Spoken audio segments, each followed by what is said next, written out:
The first slap didn't hurt as much as the silence that followed it.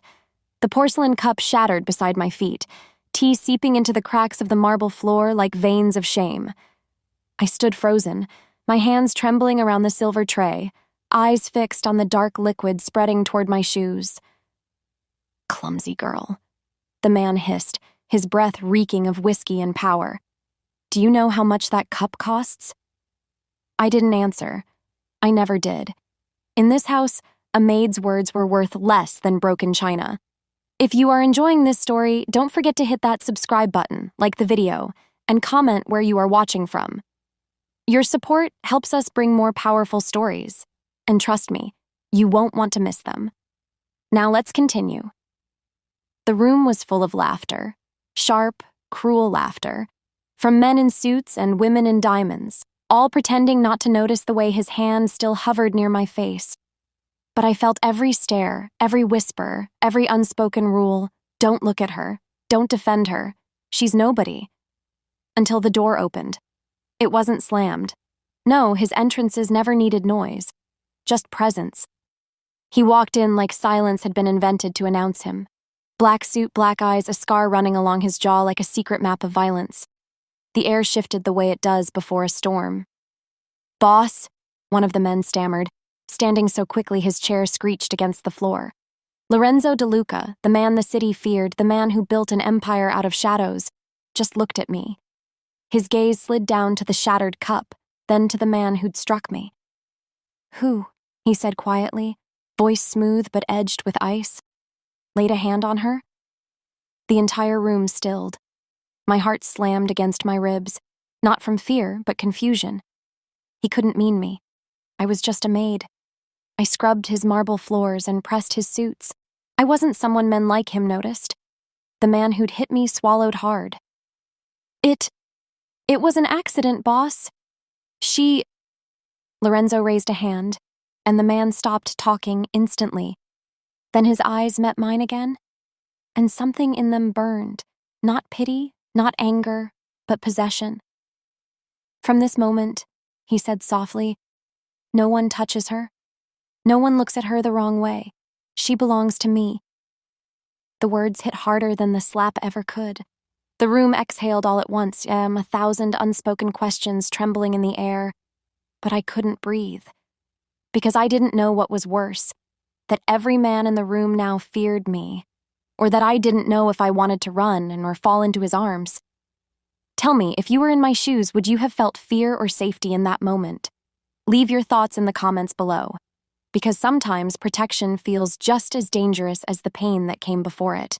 Before that night, my life inside the De Luca mansion had been simple, quiet, invisible, and predictable. Wake before dawn. Brew the coffee before the boss's footsteps echoed down the marble hall. Polish the glass tables until I could see my reflection fade into them, and if I was lucky, I'd go an entire day without anyone remembering I existed. That's how I survived, by not being seen. I'd been working there for almost a year, one of a dozen maids rotating between the mansion's endless rooms. The others whispered about Lorenzo, stories that changed every week. Some said he'd killed a man with his bare hands. Others said he fed his enemies to the river. But the thing they all agreed on was this: he didn't tolerate weakness. And I was nothing but weakness. At least that's how I saw myself. I'd come to this city running from something I couldn't name out loud, a small town girl with nothing but a suitcase and a past best left unspoken. When the agency placed me in the De Luca mansion, I told myself it was temporary, just until I could save enough money to disappear again. But life inside that house had its own gravity. It pulled you in. The silence, the hierarchy, the danger wrapped in elegance. I learned the rhythms of it, how to move like air, how to blend into shadows, until the night of the slap. Now everything felt different. Word spread faster than the sound of breaking glass. By morning, the entire staff knew what had happened, and more importantly, what Lorenzo had said. "She belongs to me." The phrase echoed in every whisper that followed me down the halls. No one dared speak to me. Not out of respect, but fear. The guards at the gate started greeting me differently. A hesitant nod, a flicker of acknowledgement. The cook stopped gossiping when I entered the kitchen, and then there was Lorenzo himself. He didn't summon me immediately, which somehow made it worse. Every time I carried fresh linens down the hall or arranged flowers in the sitting room, I half expected him to appear. But he didn't. Not for days. Still, I felt him everywhere. In the silence of the house, in the eyes that watched me now, in the way the other maids avoided standing too close. And I hated myself for wondering. Why had he done it? No one defended the help in that world. You endured, you swallowed humiliation, and you went on. That was the rule. So what did it mean that the Mafia boss had broken it for me? The question haunted me every night. I'd lie awake in my tiny room tucked behind the servants' quarters, staring at the crack in the ceiling, replaying his voice in my head. Who laid a hand on her? It wasn't just a question. It was a warning. And yet, part of me, the part I kept locked behind every polite nod and lowered gaze, couldn't forget the look in his eyes. It wasn't lust. It wasn't mercy. It was something far more dangerous, something that looked like recognition. The next morning, I was assigned to clean his study. I told myself it was just another room, another set of windows, another desk to polish. But when I opened the heavy oak door, I knew something had changed, because he was there. Sitting behind the desk, reading a file, the faintest smile playing on his lips. "Close the door," he said without looking up. My hands trembled as I obeyed. The click of the latch sounded like a gunshot. "Do you know why you're here?" he asked, finally lifting his gaze. I shook my head, heart pounding. He leaned back in his chair, studying me. "Because when someone hurts what's mine, I need to know why." I froze. "I'm not—" He raised a hand, silencing me. "You are now." The words left no room for argument, and for the first time since I came to the mansion, I realized something terrifying. He wasn't just protecting me. He was claiming me. The night after he claimed me, sleep refused to come. Every sound in the mansion, the creak of old wood, the faint echo of footsteps, felt sharper, heavier, like the walls themselves were whispering secrets I wasn't meant to hear. By dawn, I'd given up trying. I dressed quietly, pinned up my hair, and made my way to the kitchen. The other maids avoided my gaze like always now. Their silence pressed against me harder than their stares ever did. "Lorenzo wants you upstairs," Rosa murmured without looking at me. "His office." I swallowed hard. The memory of his voice, "You are now," still pulsed behind my ribs. When I reached the top of the stairs, 2 guards were stationed outside his door. Big, expressionless, armed. One of them nodded and opened the door for me. Lorenzo stood by the window, his back to me, staring out at the garden. Sunlight painted his silhouette in gold, but his presence still felt like night. "Come in," he said. "Close the door." I obeyed. He turned slowly, a cigarette between his fingers, smoke curling toward the ceiling like a ghost.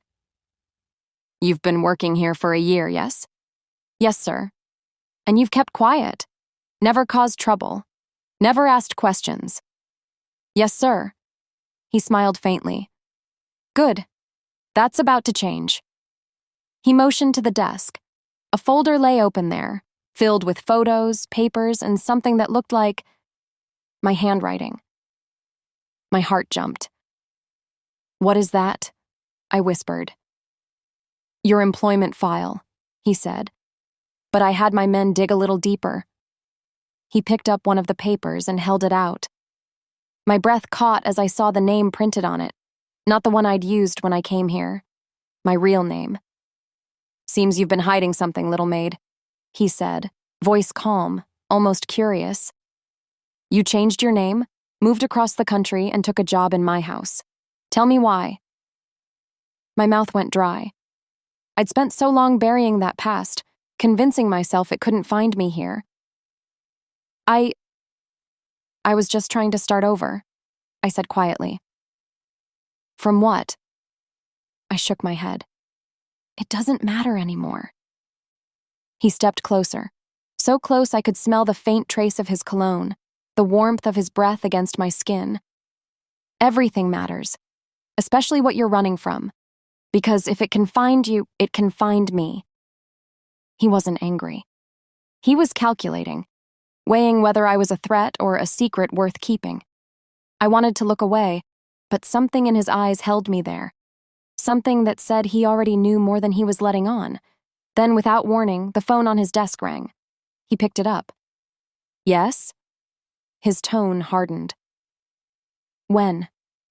He listened for a long moment, his jaw tightening, then hung up and muttered a curse in Italian. What's wrong? I asked. He looked at me, no longer calm, no longer composed. That man who hit you? He's dead. The room spun. What? They found him in an alley last night. Execution style. 2 bullets to the chest. My blood ran cold. I didn't order it, he said quickly, as if reading my mind. But someone wanted to send a message. I stepped back, shaking my head. You think it's because of me? He studied me for a moment before nodding once. No. I know it's because of you. Silence fell between us, thick as smoke. That's when I saw it. The faint shadow of concern behind his eyes. Not for the man who'd died, but for me. Someone out there knows your name, he said quietly. And now, they know mine is attached to it. My heart stuttered. He took a step closer, his voice low, protective, dangerous. Until I find out who's behind this, you don't go anywhere alone. Not to the market, not to the servants' quarters, not even to the garden. You stay where I can see you. His words sounded like an order, but they felt like a vow. I should have been terrified of him, of the dead man, of the past clawing its way back. But standing there, inches from the most feared man in the city, all I could think about was how his voice softened when he said you. That's when I realized something had shifted between us. This wasn't protection anymore. It was something far more dangerous, and far more intimate. The mansion never truly slept, but after the news of the man's death, it started listening. Footsteps that used to echo freely now moved in cautious rhythm. Guards doubled at the gate. Windows stayed locked, even in daylight. And somewhere between cleaning the corridors and serving meals, I realized something chilling. The house wasn't protecting me anymore. It was watching me. Lorenzo kept me close. Too close. He said it was for my safety, but every time I turned around, one of his men was there. In the kitchen, the hallway, the garden, always within sight. It should have been comforting, but it felt like a cage. At night, I'd hear muffled conversations through the walls. Voices low, angry, urgent. My name was whispered more than once. And then there was Lorenzo himself. He'd changed since that day in his office. The calm, ruthless boss had become quieter, more contained, but not at peace. Every time his phone rang, his eyes darkened. He'd step away to take the call, but his voice would rise, sharp, commanding, dangerous. I told myself not to care, that his world wasn't mine, that I was just a maid with a borrowed name and borrowed courage. But when you spend every day breathing someone's air, you start to notice their storms. And Lorenzo's storm was growing. One night, he called me into his study again. The same heavy oak door. The same faint scent of smoke and leather. Sit, he said, gesturing to the chair across from his desk. I obeyed, clutching my hands in my lap. He slid a photo across the table. Do you know this man?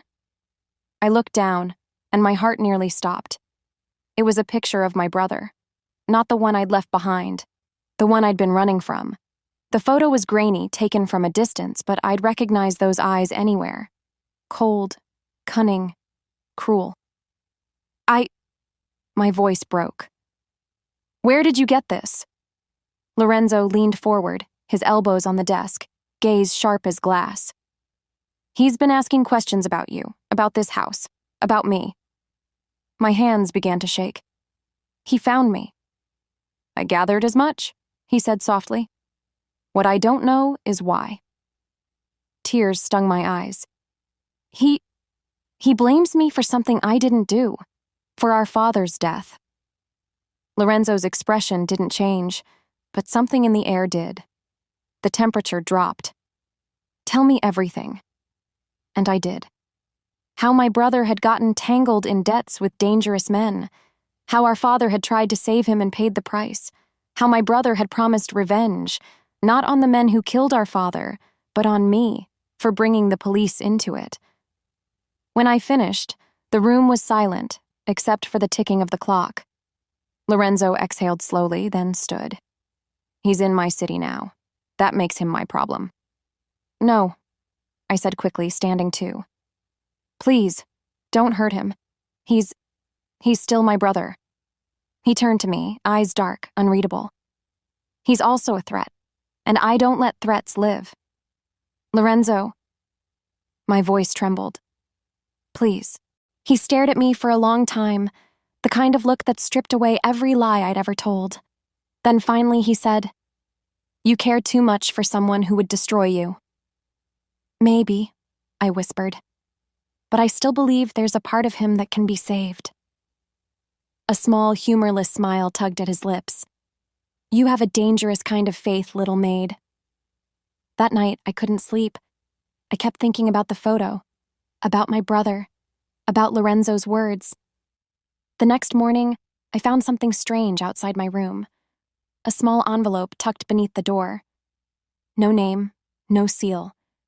Just one sentence written in blocky letters. He's lying to you. I looked down the empty hallway, my pulse racing. The walls seemed to whisper again, only this time, the voice sounded like my brother's. And suddenly, I wasn't sure who the real danger was anymore. The envelope wouldn't leave my hands. I read those words again and again. He's lying to you. The letters were uneven, rushed as if written in fear. For hours, I sat on the edge of my bed, staring at it. The servants moved through the hall outside, whispering, laughing, unaware that my whole world was folding in on itself. Who had left it? How did they know my secret? And what was Lorenzo lying about? By evening, I'd decided. I had to confront him. He was in the courtyard when I found him, surrounded by his men. The sun was setting, and its dying light painted him in gold and shadow. He was laughing, a sound I'd heard only twice before, low and rare, like something he didn't allow himself often. When his eyes met mine, the laughter stopped. Everyone out, he said. The guards hesitated for half a second, then disappeared into the house. He turned to me.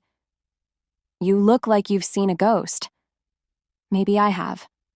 I held up the envelope. This was left under my door. His expression didn't flicker. And it says you're lying to me. The wind rustled between us, carrying the faint scent of the roses he'd planted months ago. Do you believe it? He asked quietly. I don't know what to believe, I said. But someone in this house does, and if you're hiding something... His jaw tightened. You think I'd hurt you? I think you're capable of anything. Silence fell, a dangerous kind. Then he reached into his jacket pocket and pulled something out, a photo, creased and worn. It was me, taken months ago, long before I worked here, standing outside a cafe, laughing with someone I didn't even remember. My stomach dropped. Where did you get that? I had you watched, he said simply, before you ever set foot in my house. The world tilted. Why? Because your brother wasn't the only one running from something. The men who killed your father? He paused. They worked for me. The words struck like a blade. I took a step back. No, that's not possible. I didn't know at first, he said.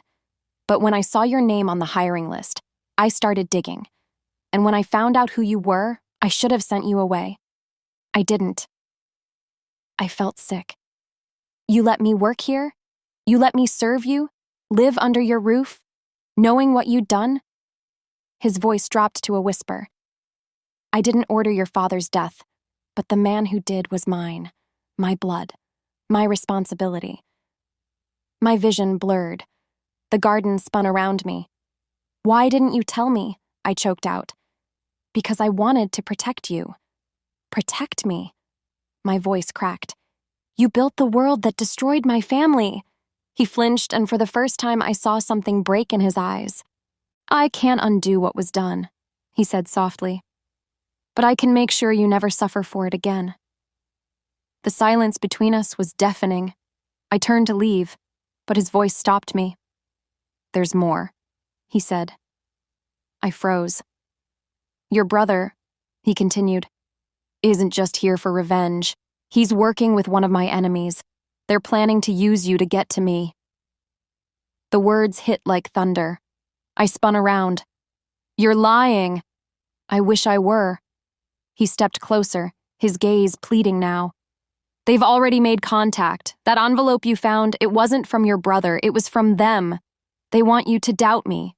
They want you scared. They want you vulnerable. I shook my head. I don't know what's true anymore. His voice softened, almost breaking. Then let me prove it. He reached out, his hand trembling slightly, and brushed his fingers against my cheek. The same hand that had ended men now barely touched me like I might break. You have every reason to hate me, he whispered. But if you walk away now, they'll find you before I can. Tears burned in my eyes. He was my enemy. He was my protector. And somewhere between those two truths, I'd lost my way. I don't trust you, I said finally. But I'll stay. For now. He nodded once, a shadow passing across his face. That's all I need. As I turned away, I felt his eyes on me, heavy, haunted. And for the first time, I realized what I'd seen in him all along wasn't power or fear. It was guilt. The next few days passed like a fever I couldn't wake from. Lorenzo's confession had shattered something inside me. The illusion of safety, the fragile trust that had begun to take root between us. Every time I saw him, every time he spoke my name, all I could hear were his words echoing back through my mind. The man who killed your father worked for me. I still worked in the mansion, still folded linens, scrubbed floors, poured his coffee. But now every act of obedience felt like betrayal. To myself, to my father, to the memory of who I used to be before all of this. And still, I couldn't bring myself to leave. Maybe it was fear. Maybe it was something darker. The way his eyes softened when he looked at me. The way he seemed to carry his own ghosts. But every moment in that house felt like standing on the edge of a blade. That night, the rain came. Heavy, relentless, drowning the city in silver. Thunder rolled across the hills, and lightning flashed through the tall windows of my room. I sat by the edge of my bed, staring at the envelope again. The words had started to fade, but the warning still pulsed beneath my skin. He's lying to you. Was he still? I didn't know anymore. I wanted to believe that somewhere beneath the crime, beneath the power and blood and cruelty, there was a man who wanted to be redeemed. But what if that was the same mistake my father had made? Trusting the wrong soul, believing in a shadow. A knock at my door pulled me out of my thoughts. It was Matteo, one of Lorenzo's men, usually silent, always polite. But tonight his expression was tense. "Boss wants to see you," he said. Now. My heart sank. "What's wrong?" He hesitated. "It's about your brother." The walk to the study felt endless. The storm outside mirrored the one in my chest. Lorenzo stood by the fireplace, his shirt sleeves rolled up, his face grim. There was a bruise near his jaw, fresh, dark. When he looked at me, his eyes were tired. "He's here." My breath caught. "What?" Your brother. He tried to meet with one of my men at the docks. It was a setup. Is he? He got away, Lorenzo said, but not before leaving a message. He handed me a small, folded note. My fingers trembled as I opened it. You chose the wrong side. My knees nearly gave out. Lorenzo's voice softened. I can keep you safe, but I can't promise he won't try again. I shook my head. He wouldn't hurt me? His jaw tightened. You keep saying that, but you don't know what hate can turn a man into. I looked up at him, tears burning in my eye. And what has hate turned you into, Lorenzo? He didn't answer. Instead, he crossed the room, stopping just in front of me. The firelight flickered against his face, casting half of it in shadow. You think I don't hate myself? He whispered. Every night I see your father's face. I see the lives I've ruined, the men I've killed. You think I don't know I'm a monster? The pain in his voice pierced deeper than any lie could. But you... He paused, voice trembling. You make me want to stop being one. For a moment, I couldn't breathe. Then, without warning, a deafening crash shattered the moment. The window behind him exploded inward. Gunfire. Lorenzo tackled me to the ground just as a bullet tore through the air where I'd been standing seconds before. Screams echoed down the hall. The lights flickered. Stay down! He barked, drawing his gun. More shots followed. From outside, from the roof, from everywhere. Chaos filled the mansion. I crawled toward the side wall, glass cutting into my palms, heart pounding so hard it hurt. Lorenzo fired back through the broken window, his movements swift, precise. One of his men rushed in, shouting something in Italian. They're in the courtyard. Get her out, Lorenzo ordered. Matteo grabbed my arm, pulling me toward the door, but I stopped. Lorenzo, come with us. He turned to me, eyes blazing. Go, now. The next moment, smoke filled the room, and everything went black. When I woke, I was in a car. The rain had stopped, but the city still glistened with the memory of the storm. Where's Lorenzo? I whispered. Matteo didn't answer. His knuckles were white on the steering wheel. Where is he? I demanded. He swallowed hard. He stayed behind, said he had to finish something. Tears blurred my vision. Turn around. I can't. Turn around, I screamed. He looked at me once, saw the fire in my eyes, and turned the car toward the mansion. But when we got there, it was too late. Smoke billowed from the windows. The garden burned. The great oak door hung open like a wound, and standing amid the flames was Lorenzo. He was bleeding, barely upright, his gun dangling from his hand. His men surrounded him, half dead, half running. When he saw me, he smiled. A slow, broken smile. Why didn't you stay gone? He murmured, collapsing to his knees. I ran to him, my hands trembling as I caught his face between them. Blood stained my palms, my dress, the ground beneath us. Don't you dare die, I whispered. Not like this. He looked up at me, eyes soft, glassy. You shouldn't have come back. I had to, I said through tears. You're the only one who ever stayed. His lips curved faintly, and then his body went limp in my arms. The world fell silent. I screamed his name, but the fire swallowed my voice. And in that moment, surrounded by smoke and ruin, I realized something I should have known all along. You can't love a man made of shadows without burning in his light. I don't remember how long I screamed. Maybe a minute, maybe forever. The night blurred into heat and sirens, men shouting in Italian, smoke rising like ghosts of the past. Lorenzo's men pulled me away from him, their voices breaking, their hands rough but not cruel. I kept fighting them, screaming that I wouldn't leave, that he was still breathing, that I could save him. But the truth was cruel and final. He wasn't breathing. When they dragged me into the car, I looked back one last time, at the mansion that had once been my cage and my shelter, and watched it crumble in flames. That image stayed with me long after the fire died. They hid me in a safe house on the edge of the city, a small apartment above an abandoned tailor shop, the kind of place that forgot sunlight and never asked questions. For days, I didn't speak, didn't eat, didn't sleep. I just sat there, clutching Lorenzo's watch, the one Matteo had pressed into my palm before he left me there. "He wanted you to have this," Matteo had said quietly, eyes red. He said you'd understand." Understand what? That protection always came with a price? That love was just another form of ownership? Or that somewhere between being his maid and being his secret, I'd become something more, something neither of us could name? Every time I closed my eyes, I saw him, the way he looked at me the first night, the way he'd said, "She belongs to me," and later, how his voice broke when he admitted, "You make me want to stop being a monster." And for the first time in my life, I didn't feel like a maid or a fugitive.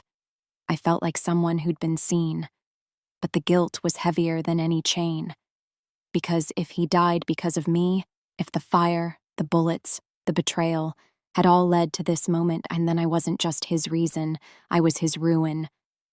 I don't know how long I sat like that before I heard the knock. 3 sharp raps, cautious, familiar. When I opened the door, Matteo stood there, soaked from the rain. His face was pale, eyes hollow. "He's alive," he said. My heart stopped. "What?" "He made it out," Matteo continued, voice trembling. "Barely, but he's alive. We moved him to a secure location outside the city. He wanted me to tell you." The world spun and I gripped the doorframe to keep from falling. "He's alive," I whispered again, as if saying it twice might make it real. Matteo nodded. "But there's more. We found something. A letter he wrote before the attack. It's addressed to you."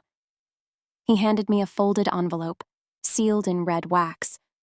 Lorenzo's handwriting, elegant, deliberate. I tore it open with shaking hands. Inside was a single sheet of paper. The ink was smudged, the words uneven. "If you're reading this, then I failed to keep you safe. But you should know, your brother wasn't your enemy. He was trying to stop the men who came for you, the ones who used my name to hunt you. He tried to save you, and I didn't believe him until it was too late. Find him. Tell him I was wrong. And if I don't come back, promise me you won't hide anymore. You were never mine to own.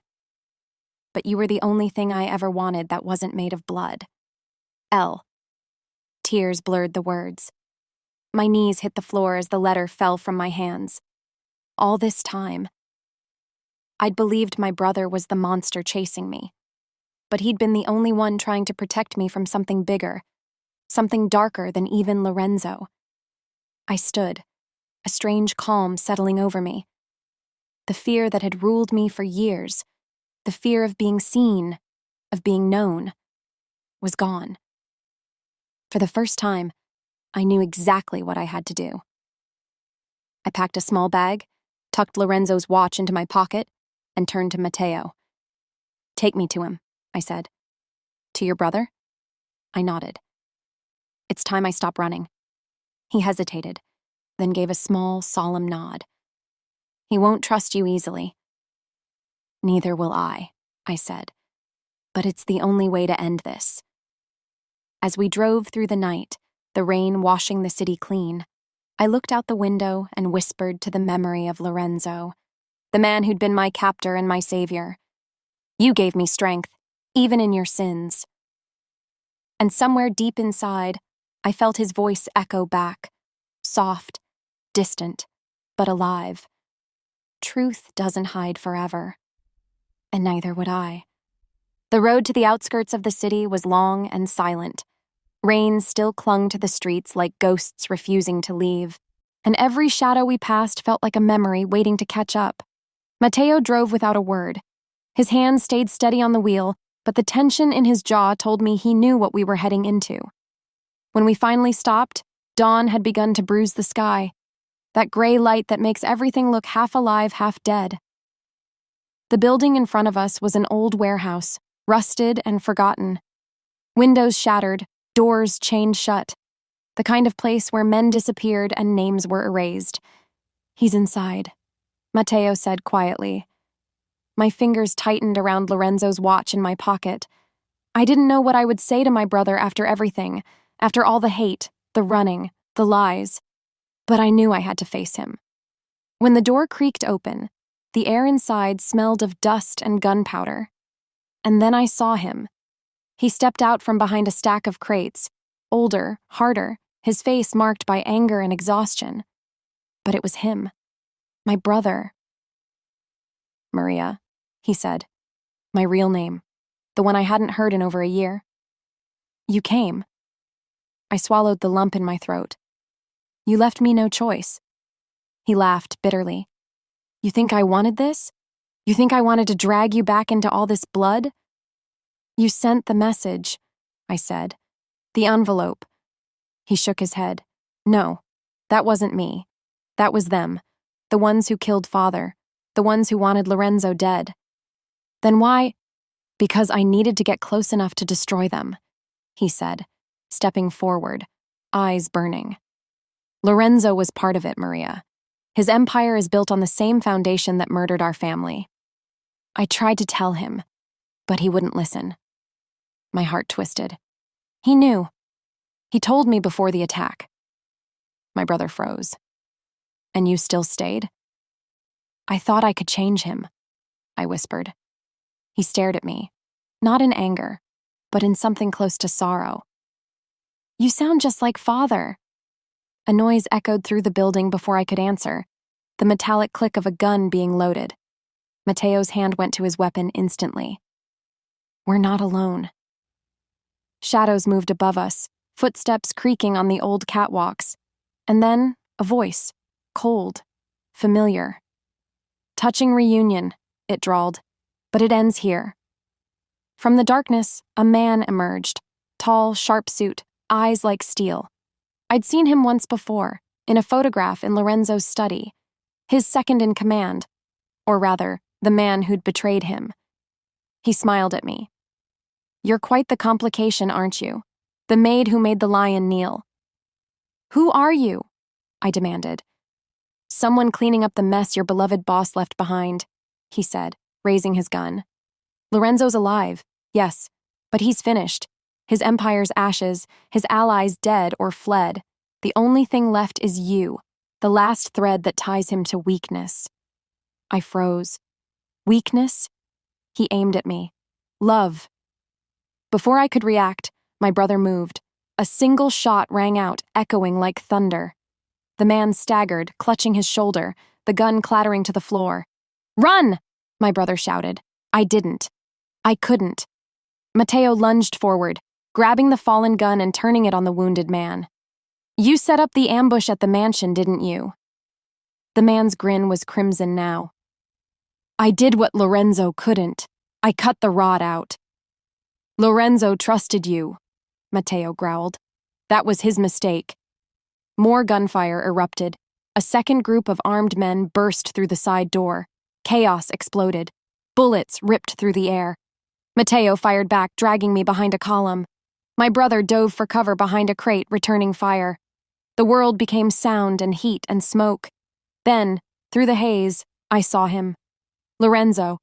He staggered into the warehouse, wounded, pale, but alive. His presence filled the space like a thunderclap. "Enough!" he roared, firing once. The bullet struck the ringleader clean through the chest. The man fell without a sound. The remaining gunmen froze. The boss was back. Lorenzo turned his gun on them. "Anyone else want to die for a traitor?" Silence. Then, slowly, they lowered their weapons and slipped into the shadows. When it was over, Lorenzo leaned against a pillar, breathing hard, blood staining his shirt. His eyes found mine across the chaos. I ran to him. "You shouldn't be here." "I had to be," he rasped. "You think I'd let you face them alone?" I pressed my hands against his wound. "You'll bleed out." He caught my wrist, his grip weak but sure. "It doesn't matter. You're safe. That's all that matters." My brother approached slowly, gun still in hand, expression unreadable. "So this is the man who killed father," he said quietly. Lorenzo didn't deny it. Indirectly. "Then give me one reason not to finish what he started." I stepped between them. "Because he saved me." My brother's eyes flickered with disbelief, then, slowly, with understanding. He lowered his gun. "You always saw something in people no one else could." Lorenzo's knees buckled. I caught him as he fell, holding him close, the smell of gunpowder and blood thick in the air. "Stay with me," I whispered. He smiled faintly. "You were right." "About what?" "Truth doesn't hide forever." Then his eyes closed. But this time it wasn't death. His chest still rose and fell. Barely. "Help me," I said to my brother, voice shaking. He hesitated only a moment, then nodded. "Let's get him out of here." Together, we carried the man who'd once been our enemy, and in some twisted way, our redemption, out into the dawn. The sun was rising now, painting the horizon gold, and as its light hit his face, I realized something profound. The man who once owned the underworld now looked more human than I'd ever seen him. It took weeks for Lorenzo to wake up. The doctors said it was a miracle he'd survived it all. The bullet had missed his heart by inches, but the infection, the loss of blood, those were enemies even he couldn't fight with a gun. We hid in the countryside, far from the city, in a quiet villa that smelled of pine and rain. Matteo guarded the gate.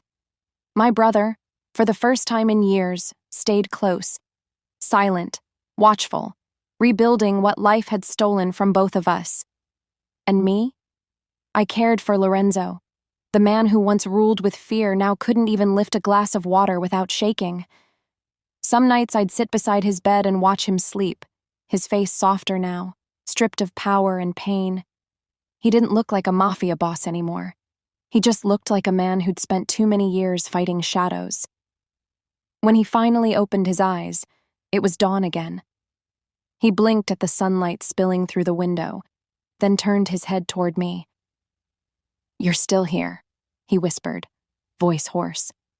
I smiled through tears. "You sound disappointed." He tried to laugh, but it came out as a cough. "No, just surprised. I thought you'd run." "I almost did," I admitted. "But you once told me truth doesn't hide forever, and I think I finally understand what you meant." He frowned slightly, curious. "It wasn't just about my past," I said softly.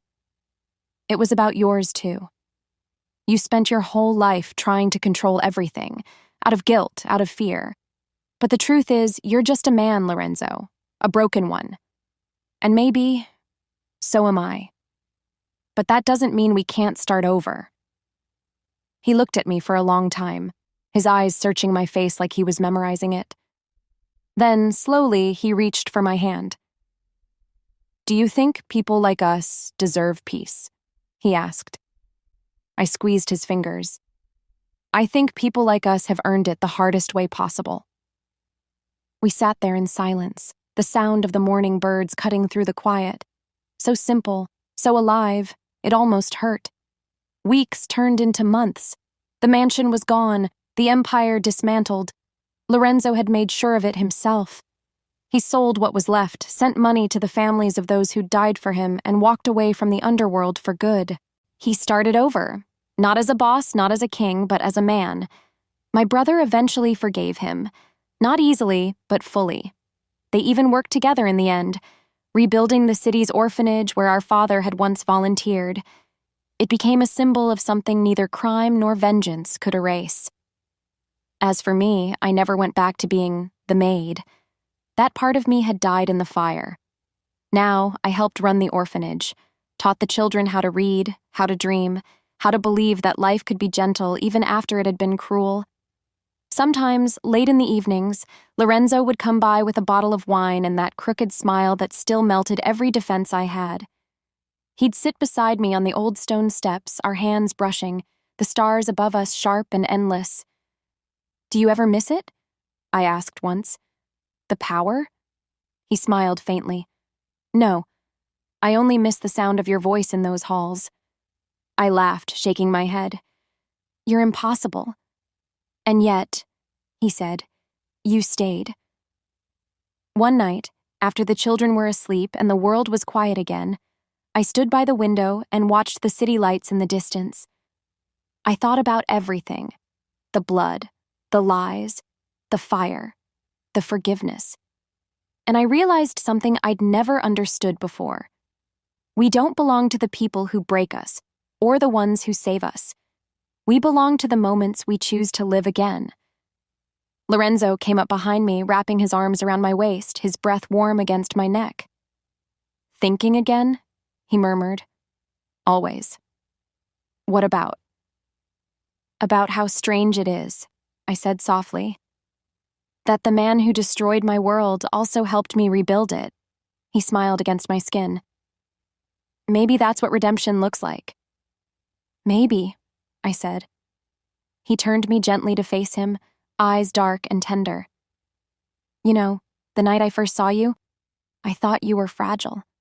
I thought you'd break. And now? Now I know you were the only thing in my life that ever survived the fire. His lips met mine.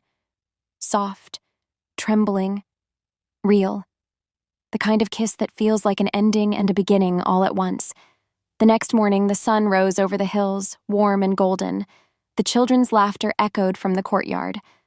The world felt new again, and for the first time in years, I felt free. I wasn't his maid anymore. I wasn't running from my past. I was simply me. Maria, survivor, sister, and the woman who had once taught a monster how to love again. If life gave you a chance to forgive the person who destroyed everything you loved, would you take it?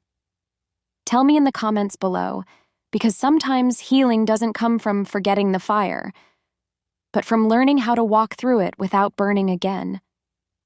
Thank you for watching this story to the end.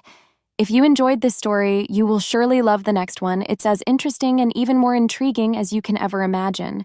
So do check it out. Click on the image showing on your screen right now to watch the next one.